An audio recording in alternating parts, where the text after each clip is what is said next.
Are you looking for a scare? This one will give you one and then more. I'm looking at Outlast, and I'm here with Red Barrel Games with Philip. And first things first, for those who haven't played the game like I have, what's going on in the world of Outlast? Well, it's a survival horror game in which the player is unable to defend himself. There's no combat. It's a stealth game, basically, in a horror setting. So it's about running, hiding, avoiding confrontation. And what we want to do, basically, is scare the shit out of players. It did a good job for me. I'm still shaking, by the way. If I look a little pale, it's probably because I was playing the demo a few moments ago. Now, the protagonist is armed with a camera that he's used to film everything. Is there anything else in the game that he's going to have, or is this like the main element of the game, like any weapons or anything even? It's the main element. There are no weapons whatsoever. I mean, we're approaching it like the camcorder is the gun. So that's why when you have to reload, you press R just like if it was a gun. And we think it's when the player is defenseless against the enemies that it's the scariest as it can be. Yeah, there's no fight. It's all flight.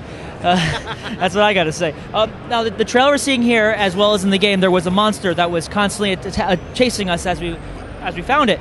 Is there any other beings besides the one in this one place? Yes, absolutely. I mean, what we want is the player to really experience the asylum just like he would in real life. So it's full of crazy patients with very different psychological mental problems.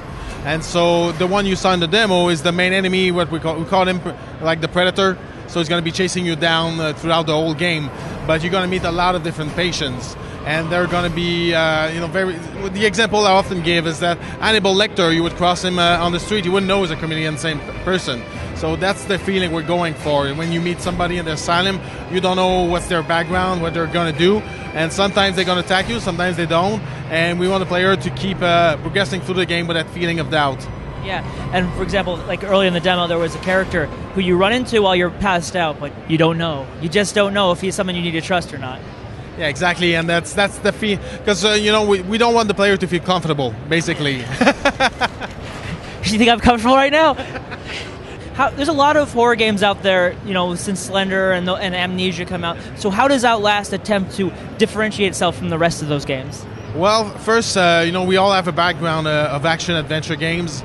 Me and David worked on the Sands of Time, Assassin's Creed. I worked on Uncharted, he worked on Splinter Cell, and Rigo Dallaire, the art director, also worked on the first Splinter Cell and Army of Two. So pretty much, we're trying to take what we've learned, making action-adventure game, and bring it to the mix to create something that's terrifying, but at the same time feels like a journey you're going through. We're trying to build a roller coaster ride with a variety of environments, variety of emotions, and that's what we hope will separate our game from the others. Not just a scare, but a scare with a story. Yeah. Now, you guys have I used to mention before, you guys just worked at Ubisoft and all their places. Now that you're an independent firm, how has development changed since you've gone full independent? Well, we're a team of 10 people, so we turn around very quickly. There's no waiting for decisions from management or whatsoever, so it's just the 10 of us, and when we need to discuss something, we just get up and talk about it among each other, make a call, and then move on. So, it feels good because, we're all hands-on kind of guy, so we're spending less time in meetings and more time making the game, and that's what we like to do. Yeah, it's definitely an improvement over just meetings. So now, Mount Massive Asylum is the location of the game, and as it sounds, it looks huge from what we've seen. Now, when I played the demo, it was mostly linear in scope. You had to go one path and one path only. Are you planning on multiple paths through certain scenarios, or is it more open-ended? There are going to be more open areas, that's for sure. We're even going to go outside at some point. It's always going to be underground as well. So we're trying to mix it as much as we can, because it's when things become repetitive that players are, the immersion breaks. So we're trying to keep it varied and making sure players feel invested in the game so they can play all the way to the end. And the game is currently exclusive to PC at this point. If it does really well or otherwise, are you thinking about bringing it onto other platforms at some point? Yeah, I mean, we're focusing on PC for now because mainly of time and budget. Yeah, so we need to focus, but as soon as we're done with the PC version, we'll consider all options and we'll port the game wherever it makes sense. All right, and finally, when is Outlast expected to come out and make everyone have to change their pants more than once? When should it come out? Should come out at the end of the summer.